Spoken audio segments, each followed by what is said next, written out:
The night my house burned down, I didn't just lose my home, I lost every piece of peace I'd worked so hard to build. The fire danced like a demon against the black sky, swallowing 20 years of memories in minutes. And as I stood in the cold with only the smell of smoke and despair surrounding me, one thought kept hammering in my mind. This wasn't an accident.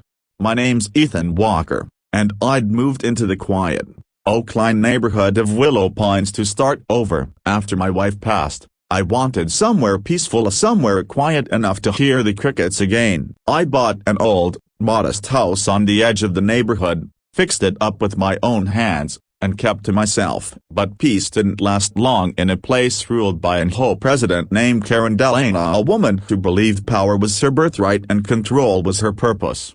Karen was the kind of person who treated every small rule as holy scripture. Your grass was an inch too high, you'd get a fine. Paint shade not neighborhood approved, fine. Forgot to move your trash bin by 8 a.m., fine again. At first, I ignored her little notes and her fake smile. But then she started targeting me. It began with a letter demanding I repaint my home to conform to community standards. My soft cedar color apparently disrupted the harmony of the cul-de-sac. When I didn't respond, she started leaving fines. When I didn't pay, she escalated. HOA board meetings became public attacks against me. She called me uncooperative, unstable, even a danger to neighborhood aesthetics. But the real breaking point came when I discovered she trespassed on my property, spray painting HOA compliant or else on my back fence. I caught it all on my security camera. I reported it to the police, but all they could do was issue a warning. Karen laughed it off at the next HOA meeting, smirking like she was untouchable. 2 weeks later,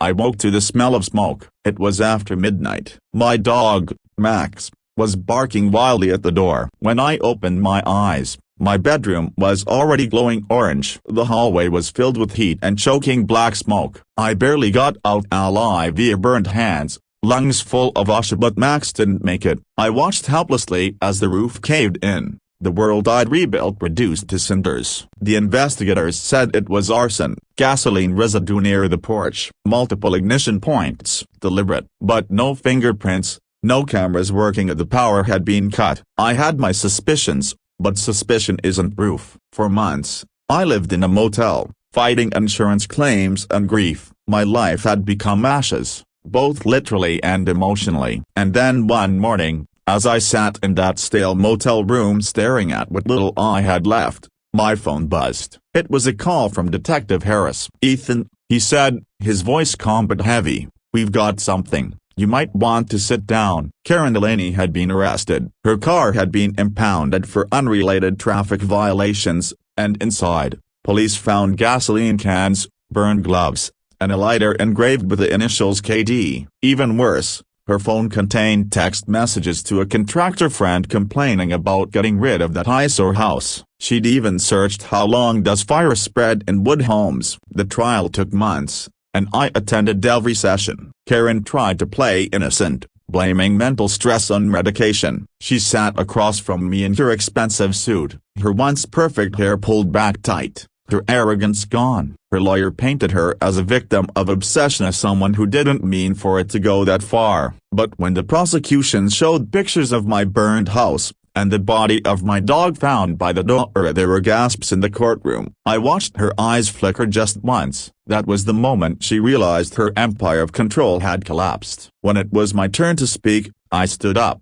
hands trembling. "I don't hate you, Karen," I said, voice cracking. "You took my home, my best friend, my peace, but I won't let you take my humanity too. You wanted control. You wanted to break people. But I'm still standing. You lost everything you thought made you powerful. And I forgive you. A broken bar not for you, but so I can move on." The courtroom went silent. Even the judge seemed to take a breath before nodding. Karen was sentenced to 25 years in prison for arson, destruction of property, and reckless endangerment. As she was led away, she looked back at me not with anger, but disbelief. I think she expected me to hate her forever, but I didn't. I pitied her. Months later, I stood on the same plot of land where my home once stood. The grass had begun to grow back, green and soft under the sunlight. My new foundation was being poured. Neighbors who once avoided me now stopped to talk. The HOA had disbanded, its members disillusioned by their fallen queen. I rebuilt slowly, but with purpose. Every nail, every beam, every brush of paint was an act of healing. I planted a small tree near the porch and buried Max's collar beneath it. Years passed, and the tree grew tall and strong. I visited the courthouse one last time, not for another case, but to take my oath as a judge. Life has a strange way of coming full circle. I'd studied law long before the fire, but it wasn't until I saw what injustice could destroy that I realized what justice could rebuild. And as I stood in that courtroom, robe on my shoulders, I saw her again. Corina, older, broken, in handcuffs, being escorted in for a parole hearing. She looked up and froze when she saw me on the bench. Her lips parted in shock. Mine curved into something calm, something peaceful. Justice wasn't revenge. It was closure. Because in the end, it wasn't the fire that defined me. It was how I rose from the ashes. Moral: when hatred burns everything around you, forgiveness becomes the only thing that can rebuild what's lost.